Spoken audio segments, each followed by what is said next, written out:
आप्यायन्तु ममाङ्गानि वाक्प्राणश्चक्षुश्रोत्रमथो बलमिन्द्रियाणि च सर्वाणि सर्वं ब्रह्मोपनिषदम् माहं ब्रह्म निराकुर्याम् मा ब्रह्म निराकरोद निराकरणमस्तु अनिराकरणं मेस्तु तदात्मनि निरतेय उपनिषत्सु धर्मास्ते मयि सन्तु ते मयि सन्तु। ॐ शान्ति शान्ति शान्तिः।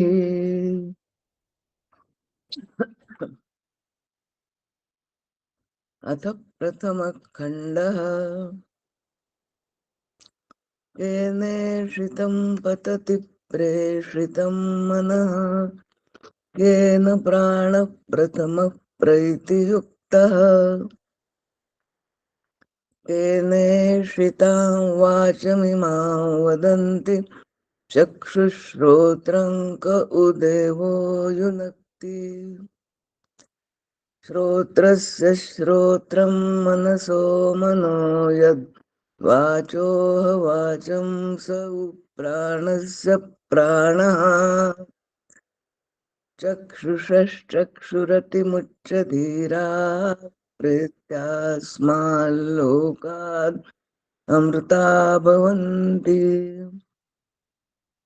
न तत्र चक्षुर्गच्छति न वाग्गच्छति नो मनो न विद्मो न विजानीमो यथैतदनुशिष्यादन्यदेव तद्विदितादथो अविदितादधि इति शुश्रुमपूर्वेषां येनस्तद्व्याचचक्षिरे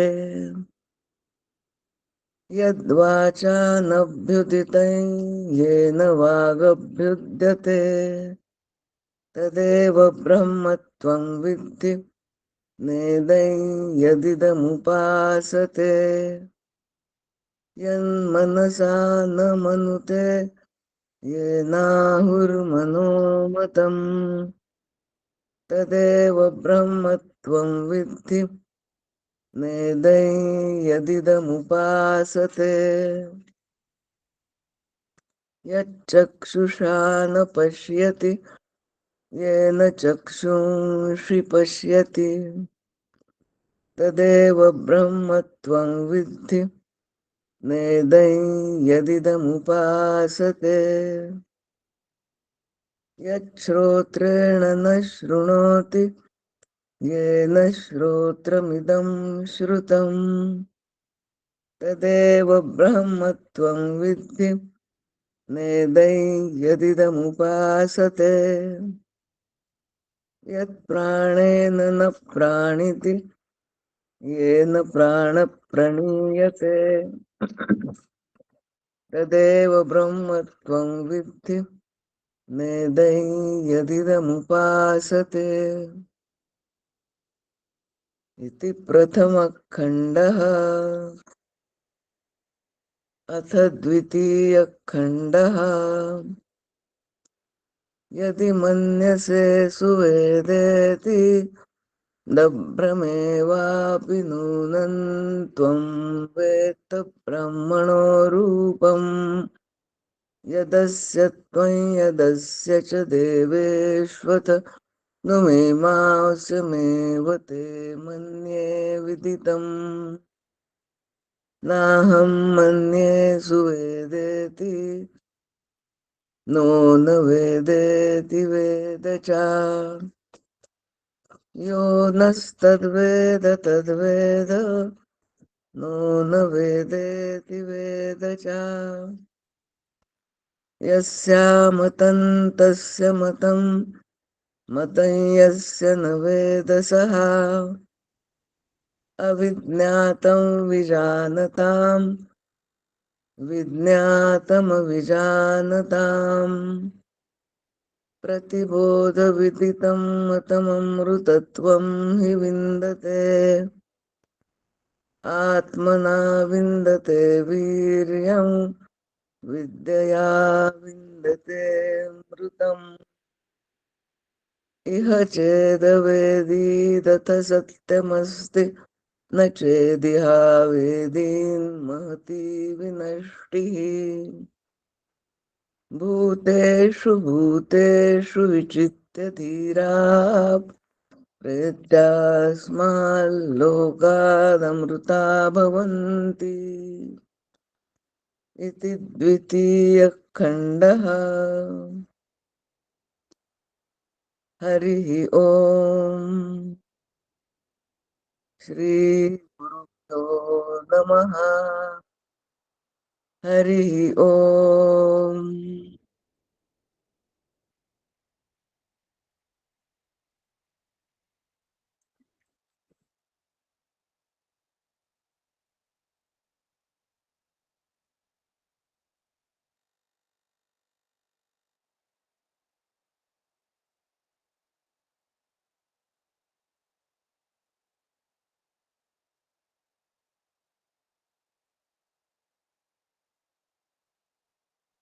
हरे राम राम राम हरे हरे, हरे कृष्ण कृष्ण कृष्ण हरे हरे।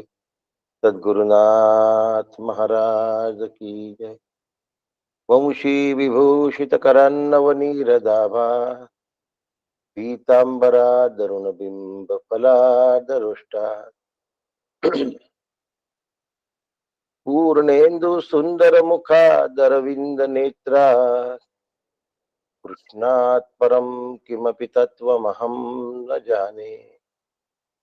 श्रुतिस्मृतिपुराणानाम् आलयं करुणालयं नमामि भगवत्पादं शङ्करं लोकशङ्करः। शास्त्रं शारीरकमीमांसा देवस्तु परमेश्वरः आचार्यः शङ्कराचार्यः सन्तु मे जन्म जन्मनि कृते श्रीगणकाचार्य त्रेतायां मुद्गलो मुनि द्वापारे भृगुव्यासौ च कलौ स्तु शङ्करः स्मृतम्। शङ्करः शङ्कराचार्यः सद्गुरु सर्वसन्निवा सर्वेषां शङ्करः सन्तु सच्चिदानन्दरूपिणः। ज्ञानदं सद्गुरुं शान्तम् अज्ञानारण्यदाहकम्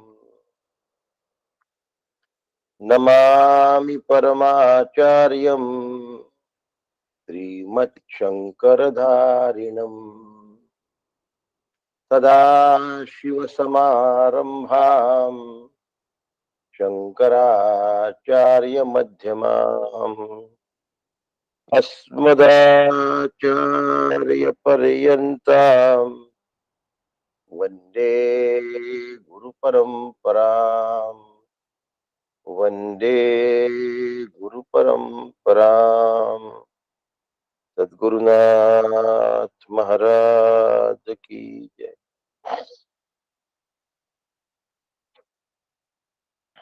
परम पूज्य सद्गुरु डॉक्टर काका यांना साष्टांग प्रणिपात करतो. परम पूज्य मंदाताईंना वंदन करतो. आदरणीय नीलाताईंना नमस्कार करतो. मनापासून ऐकणाऱ्या एवढ्या मोठ्या सर्व साधक संख्येने उपस्थित असलेल्या सर्व साधकांना वंदन करतो.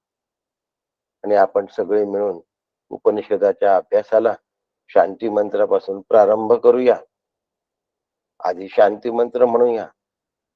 ओम अप्यायन्तु ममांगानि वाक् प्राणश्चक्षुश्रोत्रमथो बलम् इन्द्रियाणि च सर्वाणि सर्वं ब्रह्मोपनिषदम् माहं ब्रह्म निराकुर्याम् मा ब्रह्म निराकरो अनिराकरणमस्तु निराकरणं मेस्तु तदात्मनि निरतेय उपनिषत्सु धर्मास्ते मयि सन्तु ते मयि सन्तु ओम शांति शांति शांति। हरि ओम श्री गुरुभ्यो नमः। हरि ओम।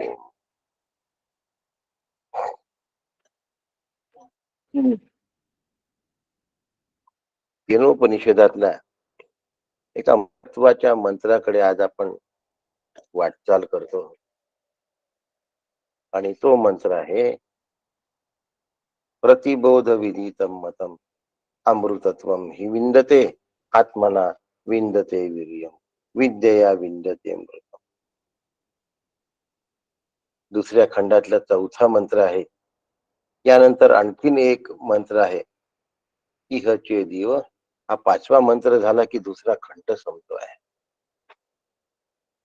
म्हणजे हा लास्ट बटवन मंत्र आहे दुसऱ्या खंडातला।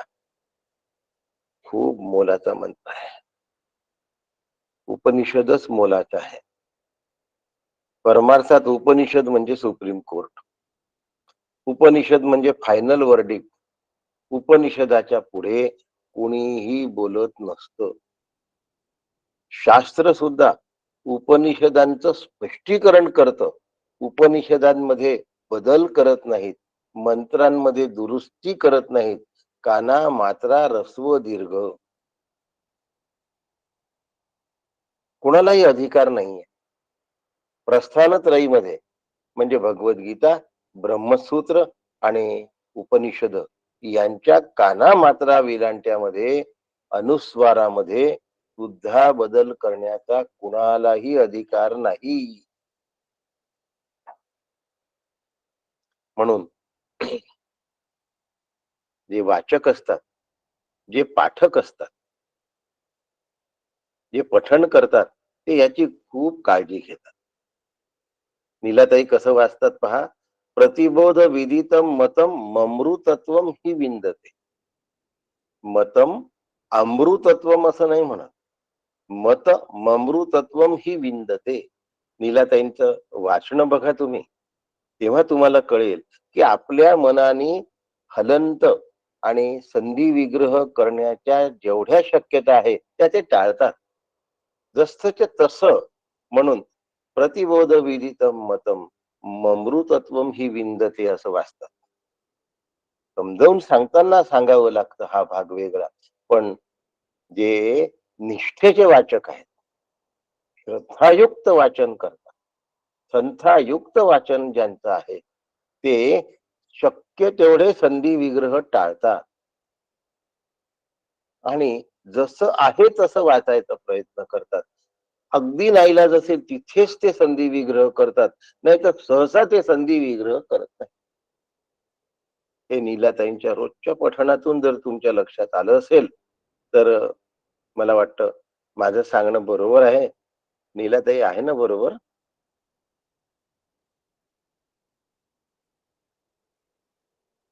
हो हो काका. हम्म. नमस्कार करतो तुम्हाला। ताईंनी पण दुजोरा दिला आहे, संमती दिलेली आहे आणि एवढ्या मेहनतीने आणि श्रद्धेने हे जपलं आहे। म्हणून हजारो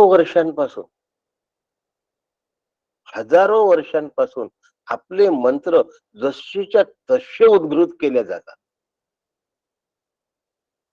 उदात्त अनुदात्त स्वरांसह ते तसेच्या तसे म्हणण्याचं कारण ही मंडळी आहे। नीलाताईंसारखी, की ज्यांनी हे जपलं आहे, हा ठेवा सांभाळला आहे. आपण स्वरूपाकारतेचा ठेवा सांभाळूया. प्रतिबोध विदितम मतम अमृतत्वम हि विंदते. प्रत्येक बुद्धिगम्य मध्ये जाणणारे म्हणून जे तत्व प्रत्ययाला येते तेच ब्रह्म आहे. ब्रह्मस्वरूपाबद्दल जिज्ञासा आहे ना शिष्या, ऐक. प्रत्येक बुद्धिगम्य ज्ञानामध्ये जाणणारे म्हणून जे तत्व प्रत्ययाला येते तेच ब्रह्म आहे. हेच त्याचे ज्ञान असून त्याने अमृतत्व मिळतं. अमृतत्व आपले आपणच नित्य प्राप्त असून विद्येने म्हणजे अज्ञान निवृत्तीचे सामर्थ्य मिळतं. हा त्याचा शब्दशः अर्थ झाला. आता त्याचं जे स्पष्टीकरण आहे त्या स्पष्टीकरणाकडे आपण म्हणूया. शिवगडला आपण गेलो होतो आणि जी मंडळी आली त्यांच्या लक्षात असेल की आपण ज्या वेळेला शंका समाधानाचा कार्यक्रम घेतला, दरवेळेला घेतो, त्यावेळेला आम्हा दोघांच्या मागे एक मांजर मेव मेव करत होत आणि त्यातून आत्मचिंतन कसं करायचं हा मुद्दा समजावून सांगितला होता त्यावेळी आणि सर्व साधकांना तो खूप आवडला होता. तो आहे प्रतिबोध विदितम मतम अमृतत्वम हे विद्यते. म्हणून शिबिरामध्ये जगायचं कसं, नुसती प्रवचन नाही घेत आपण, जगण्यासाठी तिथे येतो. त्यामुळे तिथे अट्टहास न करता खाण्यापिण्याचा हे पाहिजे ते पाहिजे असं पाहिजे तसं पाहिजे, तिथे मेनू कार्ड नाही. तिथे जे आहे त्यातून आत्मतत्वाशी स्वतःला कसं जोडून घ्यायचं हे शिकता आलं पाहिजे. प्रतिबोध विदितम ते आपण त्या ठिकाणी घेतलं आणि दरवेळी घेत.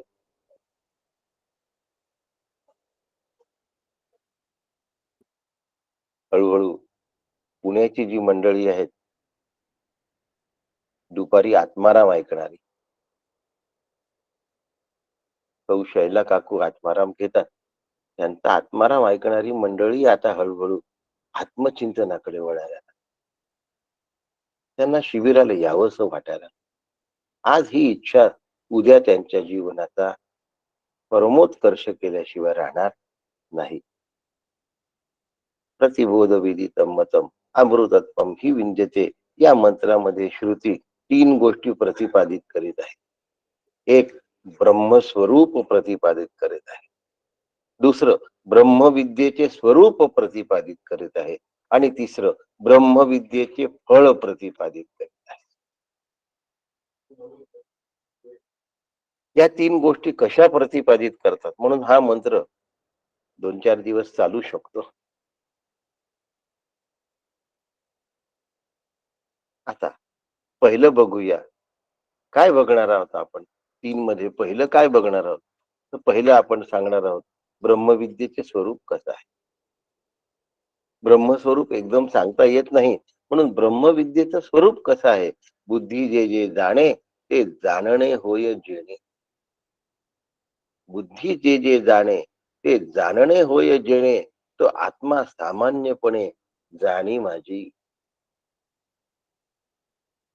भगवत पूज्यपादांनी केलेलं जे संस्कृतात भाष्य आहे त्यावर माझ्या सद्गुरूंनी ओविबद्ध टीका केली आहे. बुद्धी जे जे जाणे, बुद्धीने जाणल्या जाणाऱ्या सर्व जाणीवांमध्ये 183 नंबरची ओवी आहे काकांची केनोपनिषदातली.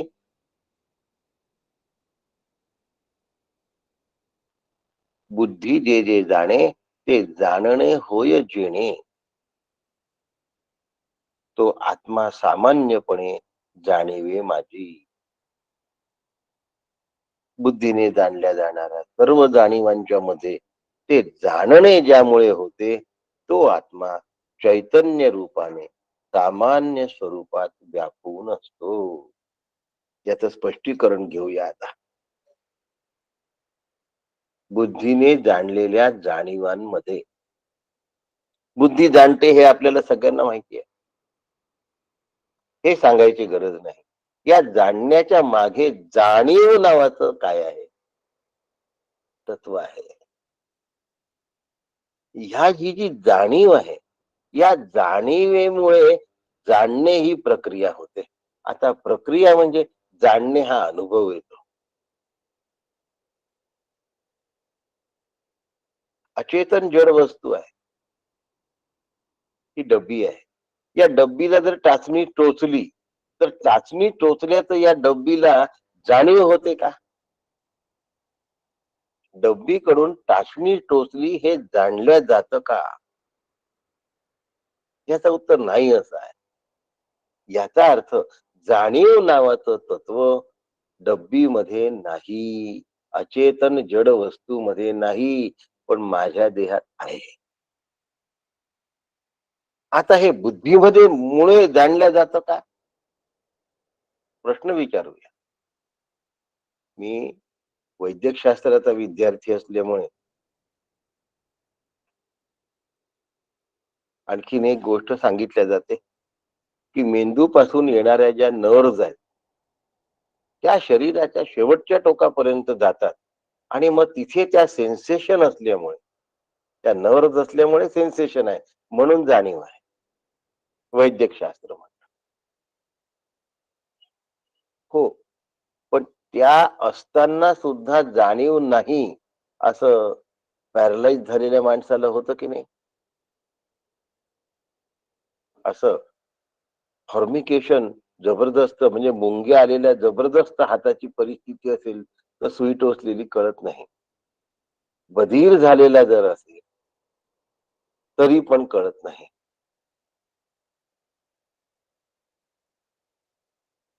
अशा वेळी जाणीव म्हणजे सेन्सेशन राहत नाही.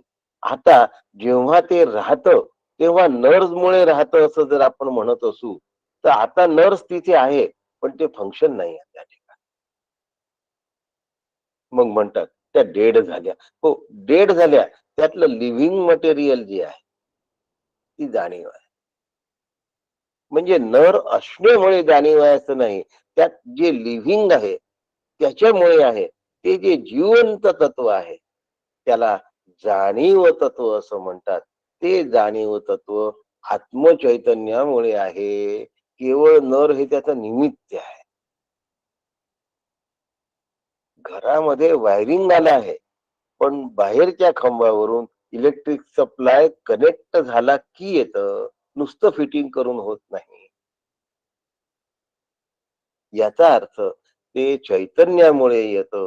बाहेरच्या विजेमुळे आतमध्ये आपल्याला घरामध्ये प्रकाश मिळतो. तसं ते जे जाणीव तत्व आहे, ते जाणीव तत्व सामान्यपणे संपूर्ण शरीरामध्ये व्यापलेलं आहे. नुसत्या नर्व्हज आहे हे त्याचं कारण नाही. नुसतं इलेक्ट्रिक फिटिंग आहे हे त्याचं कारण नाही. सगळ्या फिटिंग मध्ये वीज सामावलेली आहे सामान्यत्वाने. सामान्यत्वाने म्हणजे काय हो? पुन्हा सामान्यत्वानी शब्दाचा अर्थ आपल्याला समजला पाहिजे. सामान्यत्वानी शब्दाचा अर्थ असा आहे, की त्यावर 200 वॅटचा बल्ब लावा की 2 वॅटचा बल्ब लावा. वीज सामान्यत्वानी असल्यामुळे किती वॅटचा बल्ब लावला याच्याशी विजेचा काही संबंध नाही. जेवढ्या वॅटचा वीज लावली, बल्ब लावला, तेवढा प्रकाश देते. म्हणजे ती सामान्यत्वाने व्याप्त आहे. तिचा आणि 200 वॅटचा जो बल्ब आहे तो भडक्क प्रकाश देतो. वीज प्रकाश देते असं नव्हे. बल्ब प्रकाश देतो, पण त्यामागे प्रकाश तत्व विजेचं आहे. तसं जे सेन्सेशन आहे, ज्याला जाणीव असं म्हणतात, ती जाणीव आत्मचैतन्यामुळे आहे आणि ते चैतन्य सामान्यत्वाने व्यापलेलं आहे.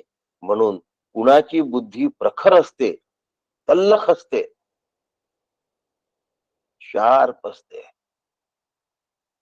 कुणाची बुद्धी मख्ख असते, डल असते, मंद असते. पण आतमधलं चैतन्य तत्व जाणीव रूपाने सामान्यत्वानी असतच. तेवढंच असतं, तितकंच असतं, तसंच असतं, तेवढंच असतं, तितकंच असतं आणि तसंच असतं. म्हणजे काय? तेवढंच म्हणजे काय? तसंच म्हणजे काय? आणि तितकंच म्हणजे काय? सर्वत्र सदा सम, जे विभाग अधमोत्तम, मतिवशे संभ्रम विवंचिती. सर्वत्र, सर्वत्र म्हणजे सगळ्या भागांमध्ये, सदा म्हणजे नेहमी, आणि सम म्हणजे सारखे, सगळीकडे नेहमी ते सारखंच व्यापलेलं आहे. मग आता मुंगीमध्ये कमी आणि हत्तीमध्ये जास्त असं नाही, सारखं आहे. जेवढं मुंगीत आहे तेवढंच हत्तीत आहे. आम्हाला काय वाटतं, हत्तीचा आकार मोठा आहे तर त्याच्यामध्ये चैतन्य तत्व खूप आहे. नाही, माणसामध्ये जे चैतन्य तत्व जेवढं व्यापलं आहे तेवढंच मुंगीमध्ये पण आहे आणि तेवढंच हत्तीमध्ये पण आहे. भारतामध्ये जेवढं व्यापलं आहे तेवढंच इतर देशांमधल्या लोकांमध्ये आणि जगामध्ये व्यापलेलं आहे. जेवढं पृथ्वीवर व्यापलं आहे तेवढंच चंद्रावर व्यापलं आहे, तेवढंच मंगळावर आहे, तेवढंच सूर्यावर आहे आणि तेवढंच तारामंडलांमध्ये आहे. सर्वत्र प्रत्येक वेळी ते उपलब्ध आहे सदा. जाणीव असली तरी उपलब्ध आहे आणि नसली तरी उपलब्ध आहे. बल्ब गेला असेल तरी वीज उपलब्ध आहे. वीज नाही गेली, बल्ब फ्यूज झालाय. आणि सम, ते समत्वानी व्यापलं आहे, सगळ्यांमध्ये सारखं व्यापलं आहे. आता प्रत्येक बोधाच्या मागे जे विदित होतं म्हणजे जाणलं जातं तेच ब्रह्मस्वरूप आहे. मग 2 वॅटच्या बल्ब मधून जे जाणलं जातं आणि 100 वॅटच्या बल्ब मधून जे जाणलं जातं त्या प्रकाश म्हणजे तत्व नसून त्याच्या मागचं प्रकाशक जो आहे तो तत्व आहे. इथे अंतःकरणात प्रतिबोध विदितम मतम, बोध शब्दांमधून अंतःकरणातल्या सगळ्या बुद्धिवृत्तीविषयी, ज्ञान वृत्तीविषयी संकेत दिलेला आहे.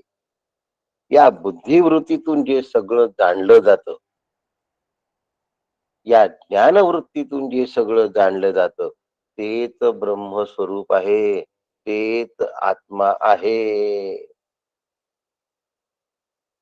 खूप सुंदर वाक्य मी पाहिलं होतं.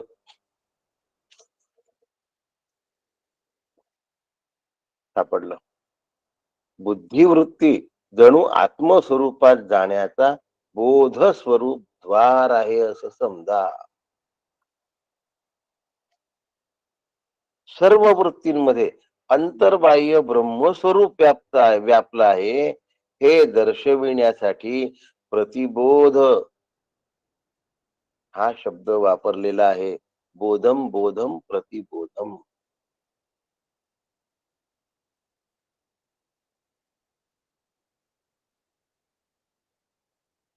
सर्वे प्रत्ययाः विषयाः भवन्ति यस्य साः आत्मा. सर्वे वाक्य रिपीट प्रत्यया, कराल का? ते वाक्य लिहायची इच्छा आहे, रिपीट कराल का? होय करतो. बुद्धिवृत्ती जणू आत्मस्वरूपात जाण्याचं बोध स्वरूप द्वार आहे असं समजा. एवढं लक्ष देऊन जर तुम्ही ऐकता आहात आणि लिहिता आहात तर मग 2 गोष्टी कॉमेमध्ये लिहा, जणू आणि बोध स्वरूप द्वार. हा जणू शब्द जर याच्यात टाकला नाही तर बुद्धी ही स्वरूपाचं, बोध स्वरूपाचं द्वार आहे असं म्हणाल नव्हे, जणू द्वार आहे. जणू शब्द फार महत्वाचा आहे. म्हणून जणू हा शब्द कॉम्यामध्ये करा आणि बोध स्वरूप द्वार हेही महत्वाचं आहे. आपण त्याचं स्पष्टीकरण पुरे करूया. सर्वे प्रत्यया विषया भवन्ति यस्य सहा आत्मा. सर्व बुद्धिवृत्ती ज्याला विषय होतात तो आत्मा आहे. आत्म्यामध्ये विषय नाही. विषय बुद्धिवृत्तीमध्ये आहे, पण त्या बुद्धिवृत्तीला जाणीव विषयाची करून देणारा आत्मा आहे. सर्व बुद्धिवृत्तीचा हा आत्मा. आता हा आत्मा कसा आहे? हा जाणीव करतो बुद्धिवृत्तीला, म्हणजे आत्म्याकडे कर्तृत्व येईल. नाही, त्या जाणीवेचा तो साक्षी आहे. नुसती जाणीव करून देत नाही, तर तो त्या बुद्धिवृत्तीला झालेल्या जाणीवेचा साक्षी आहे. म्हणून बुद्धिवृत्तींना तो जाणतो. पण कसं जाणतो? बुद्धिवृत्तीत लिप्त न होता जाणतो. शेवटी उपनिषद आहे, बारकावे समजावे लागतील आणि समजून घ्यायला काठिण्य राहणारच आहे. ऐकत राहाल, हळूहळू समजायला लागेल. आपल्या पल्ले पडत नाही म्हणून सोडून द्याल तर मग कधीच पल्ले पडणार. आज ऐकलं नाही समजलं, पुन्हा पुढल्या वेळेला उपनिषद जेव्हा ऐकाल, ज्या कोणाकडनं ऐकाल, ते आणखीन चांगलं समज. तिसऱ्यांदा दुसऱ्या वेळेपेक्षा अजून चांगलं कळेल. एक दिवस तो आत्मा मी आहे हे कळलेलं असेल. विषय आहे बुद्धिवृत्तींना चालना तो देतो. बुद्धिवृत्ती ज्याला विषय करतात तो आत्मा आहे. आता आत्मा मुळे बुद्धिवृत्ती विषय करू शकतात. बुद्धिवृत्तीचा सुद्धा तो साक्षी आहे. सर्व बुद्धिवृत्तींना तो जाणतो, पण तो बुद्धिवृत्तीशी लिप्त नाही म्हणून साक्षी आहे. म्हणून तो निर्विशेष रूपाने लक्षित होतो. म्हणून विशेषत्वाने आत्मा नाही कळत. तल्लक बुद्धी आहे त्याच्यामध्ये आत्मा आहे का? तर तल्लक बुद्धी हे विशेषत्व झालं. मंद बुद्धी मठ्ठ आहे त्याच्यामध्ये आत्मा आहे का? तर मंद बुद्धी मठ्ठ पण हे विशेषत्व झालं. आणि विशेषत्वामध्ये आत्मा नाही. विशेषत्व बाजूला केल्यानंतर जे निर्विशेषत्व आहे त्याच्याकडे लक्ष दिलं तर आत्मा कळतो. सगळ्यांच्या बुद्धिवृत्तीमध्ये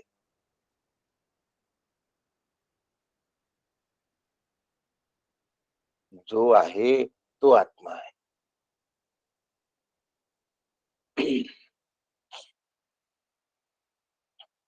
पिटिंग कोबरा नावाचा एक साप आहे. म्हणजे तो डोळ्यामध्ये आपले लाळ फेकतो. स्पिटिंग थुंकतो. स्पिटिंग म्हणजे थुंकणे. मनुष्य समोर आला किंवा त्याचा वैरी जर समोर आला तर तो फणा काढतो आणि आपल्या तोंडातनं लाळ एवढ्या दूर फेकतो की ती आपल्या बरोबर डोळ्यात जाते आणि त्याने मनुष्य आंधळा होतो. तो विचार करत असतो आपल्यावर आक्रमण होत आहे का? त्याला वाटलं की आपण सुरक्षित नाही की तो लाळ फेकल्याशिवाय राहत नाही. एवढ्या दूर त्या लाळेचा काय असतो? फोर्स असतो. अॅनिमल प्लॅनेटवर मी पाहिलंय. मला जीवन जगण्याच्या ज्या प्राण्यांच्या शैली आहेत त्या आवडतात. ते बारकावे आवडतात. बघत असतो मी ते मध्ये मध्ये. आवडतात म्हणून बघत असतो. त्यात स्वतःच्या संरक्षणाकरता तो करतो आणि बरोबर डोळ्यातच फेकतो. कोणता माणूस 5 फुटाचा असतो, कोणता 5.5, कोणता 6. पण याचा डोळ्यावरचा नेम कधी चुकत नाही. ज्या वेळेला त्या चॅनल मध्ये ते दाखवलं तेव्हा त्या माणसाने संपूर्ण गॉगलचा पॅक घातला आणि दुरून त्या काठीने त्या सापाला डिवचलं. तेव्हा त्यांनी ते फेकलं तेव्हा त्या गॉगलवर पूर्णपणे त्या विषाचे थेंब आलेले होते. त्यांनी सांगितलं की हा स्पिटिंग कोबरा आहे, बघा कसा आहे. असा आहे. आता त्याला ती जी बुद्धिवृत्ती दिली त्या बुद्धिवृत्तीचा साक्षी आत्मा आहे. बुद्धी आत्मा नाही. बुद्धिवृत्तीच्या मागे तिची जाणीव आहे त्याला, आणि ती जाणीव म्हणजे आत्मा नाही, त्या जाणीवेचा साक्षी आत्मा आहे. म्हणून आत्मा सामान्य रूपाने आहे, विशेष रूपाने नाही, सामान्य रूपाने आहे. म्हणून त्याला निर्विशेष असं म्हणतात. म्हणून सर्वत्र सदा सम.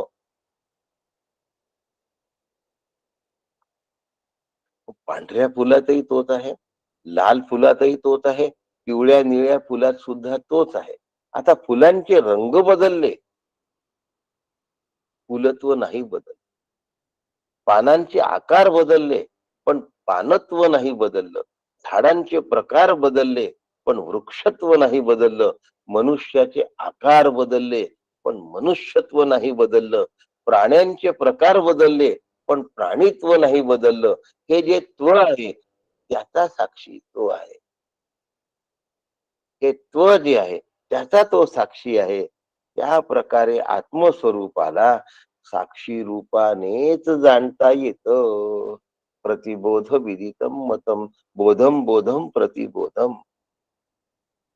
तया जाणता तो साक्षी, ते ज्ञान तया ते लक्षी. ऐसे मी प्रतीती साक्षेपी कळे ब्रह्म. आचार्य सांगतात, सर्वे प्रत्यया विषया भवंती यस्य सहा आत्मा. तो आत्मा आहे. सगळे विषय ज्याच्यामुळे प्रत्ययाला येतात, यस्य सहा आत्मा. काका म्हणतात, तया जाणता तो साक्षी, ते ज्ञान तया ते लक्षी. ऐसेनी प्रतीती विषया प्रत्यया भवंती, ऐसेनी प्रतीती साक्षेपी कळे ब्रह्म. जाणीवांचा तो साक्षी आहे, आणि जाणीवा आत्म्याकडेच बोट दाखवत असतात. अशा रीतीने जाणीवांच्या माध्यमातून ब्रह्म समजून येत. ओवीच्या समोर असा अर्थ लिहिलेला सुद्धा आहे काका. याला बोध असं म्हणतात. हा बोध आहे. बोधम बोधम प्रतिबोधम, याला बोध म्हणतात. हा बोध आहे बघा. प्रत्येक बुद्धिगम्य ज्ञानामध्ये जाणणारे म्हणून तत्व जे प्रत्ययाला येतं ते ब्रह्म आहे, ते मी आहे, हा बोध आहे. बोध म्हणजे काय? बोध म्हणजे बुद्धिवृत्ती आहे का?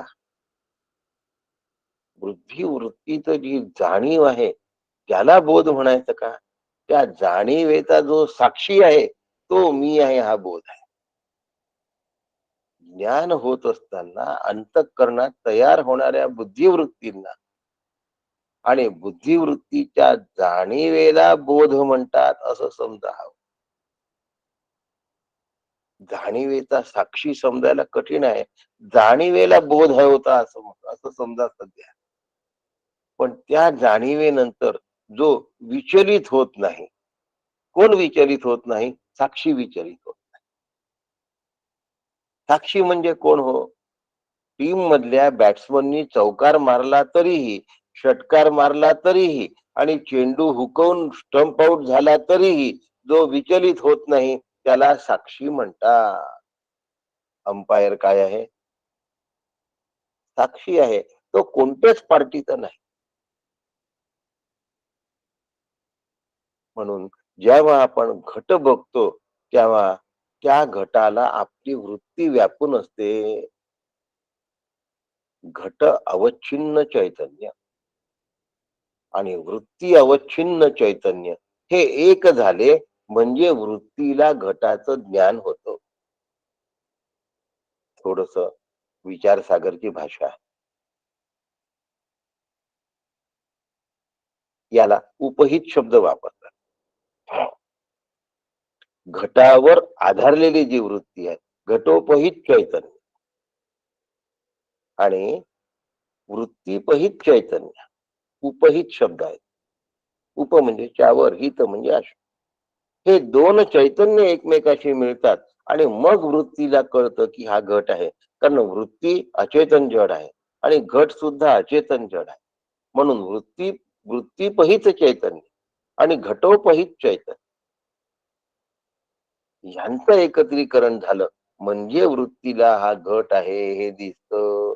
याला घट ज्ञान असं म्हणतात, याला वृत्ती व्याप्ती असं म्हणतात. आणि हा घट आहे हे जेव्हा कळतं याला फलव्याप्ती असं म्हणतात. वृत्तीने घट दिसला आणि हा घट आहे असा निश्चय झाला की याला फलव्याप्ती असं म्हणतात.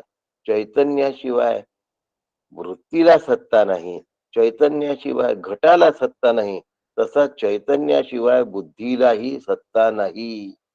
एकही वृत्ती चैतन्यापासून भिन्न नाही, म्हणून ती चैतन्याच्या बाहेरही नाही आणि चैतन्याच्या दूरही नाही. चैतन्य सामान्यत्वाने सगळ्यामध्ये व्याप्त झालेलं आहे. सर्व इंद्रियाचे मागुती.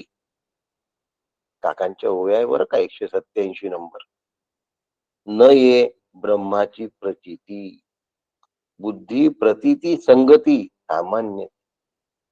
सर्व इंद्रियांचा मागोवा घेत गेल्यानंतरही न कळणारे ते ब्रह्म बुद्धींच्या जाणीवामध्ये सामान्यत्वाने व्यापून असते. हा काकांनी लिहिलेला अर्थ आहे आणि या अर्थाचा काढलेला अर्थ आहे बुद्धिवृत्ती जणू आत्मस्वरूपात जाण्याच्या बोधरूप द्वार आहे असं समजा. हा तुम्ही लिहून घेतलेला अर्थ आहे. बुद्धिवृत्ती जणू आत्मस्वरूपात जाण्याचं बोधरूप द्वार आहे असं समजा. घटादी विषयांना बुद्धिवृत्ती प्रकाशमान करते. बुद्धिवृत्तीतला चिदाभास प्रकाशित करतो. मी तुम्हाला म्हटलं वृत्ती उपहित चैतन्य, घटोपहित चैतन्य. चिदाभासाला आत्म्याकडून चेतना आणि प्रकाश मिळतो. चिदाभास स्वतःचा प्रकाश आणि चेतना घेऊन नसतो, तो आत्म्याच्या प्रकाशाने चालतो. म्हणून चित आणि आभास असा शब्द वापरला. आत्माच निरतिशय असून सर्वांचा प्रकाशक आहे. आपण दृश्याला सत्य मानित असल्या कारणाने आपल्या आत्म्याचे ज्ञान आणि आत्म्याची जाणीव सुद्धा नसते. आम्ही दृश्याला सत्यत्व देतो. वास्तविक काय परिस्थिती आहे?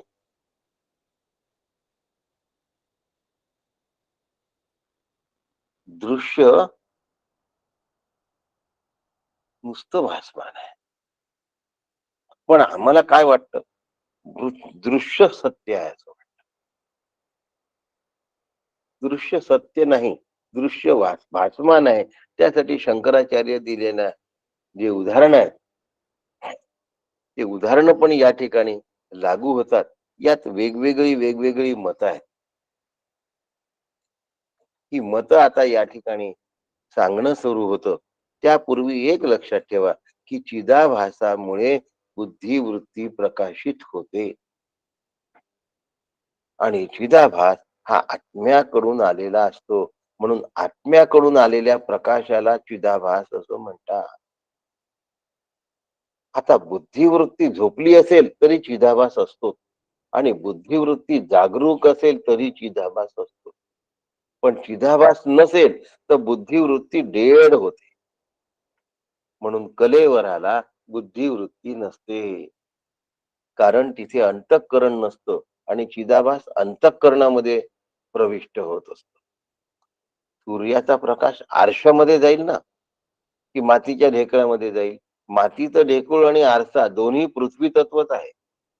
पण असं असताना सुद्धा आरसा शुद्ध पृथ्वी तत्व आहे आणि मातीचं ढेकूळ मलिन पृथ्वी तत्व आहे, शबल पृथ्वी तत्व आहे. शबल तत्वामध्ये ते सापडत नाही, शुद्ध तत्वामध्ये ते सापडतं. म्हणून आरशामध्ये सूर्याचं प्रतिबिंब सापडतं. म्हणून चिदाभास हातामध्ये पायामध्ये नाही, बुद्धीमध्ये प्रकाशित होतो. कारण बुद्धी शुद्ध आहे, अग्नितत्वाची आहे आणि सत्वगुणाची आहे.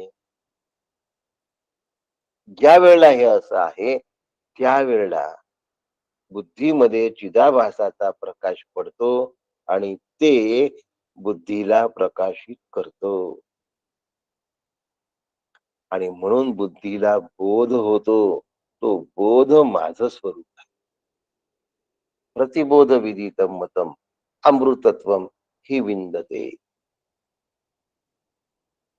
ते बोध माझं स्वरूप आहे. तो बोध मी आहे.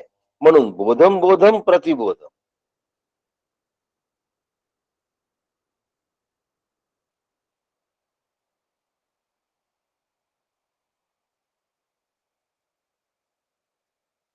समजून घ्या. जड जाऊ देऊ नका. कारण यानंतर कणादादी अनेक वेगवेगळे बोलणारे जे लोक आहेत त्यांची मतं आहेत आणि ही मतं 1, 2, 3, 4, 5, 6, 7, 8 अनेक जणांची मतं आहेत. आणि या एकदा मतांचा आपण फडशा पाडायला घेतला, या मतांचा समाचार करायला घेतला, की हे मत असं असं सांगतं, मग खरं काय? ते मत असं असं सांगतं, खरं काय? असं सुरू होईल आणि या मतांबद्दल आपण उद्या बघणार आहोत.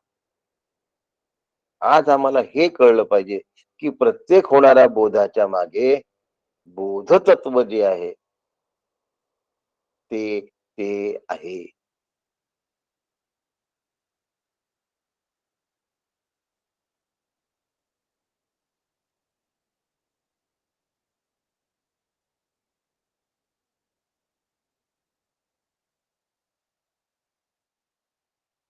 काय म्हटलं? काही जण म्हणतात, की बोधी वृक्षाच्या खाली बोध झाला.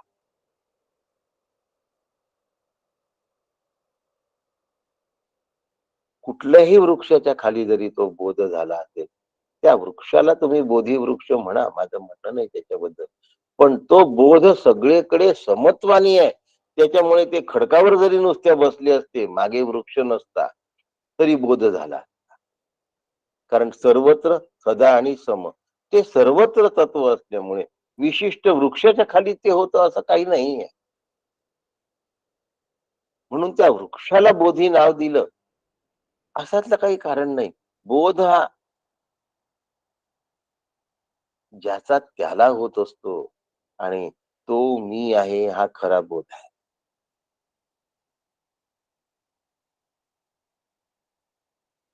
शून्यत्व बोध नाही. शून्यत्वामध्ये शांती आहे, पण परम शांती नाही. व्युत्थानानंतर लगेच शांती मोडते, म्हणून तो बोध नाही. म्हणून शून्यत्वाचे जे समर्थक आहेत, ज्याला बौद्ध मत असं म्हणतात, तो बोध नाही, त्याच्या पलीकडे बोध आहे. आणि हे सगळे बारकावे आपल्याला समजून घ्यायचे आहेत आणि उद्यापासून हे सगळी मत आहेत बघा. वैशेषिक काय म्हणतो, बौद्ध काय म्हणतो, कणाद काय म्हणतो. योगायोगाने ज्या वेळेला शिवगडला केनोपनिषद घेतलं होतं, तेव्हा ही सगळी मताची मांडणी आणि खोडणं माझ्याचकडे आलं होतं. जयश्रीताई म्हणाल्या, बरं झालं हे काम तुम्हाला मिळालं.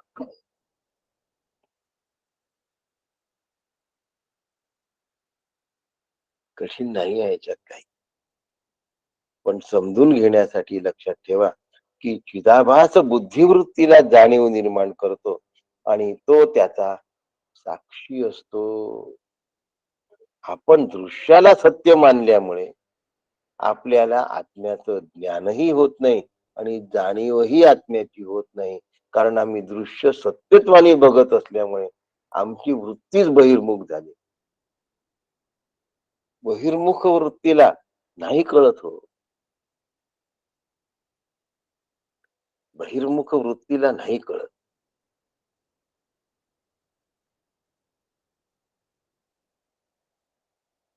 अंतर्मुख वृत्तीला कळत. म्हणून समर्थ म्हणतात, अंतर्निष्ठ तितुके तरले.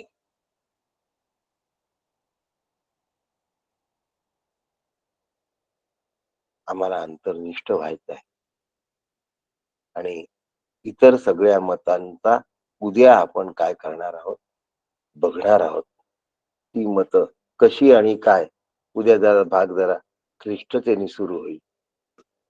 आज आम्हाला बोध म्हणजे काय हे कळलं आहे.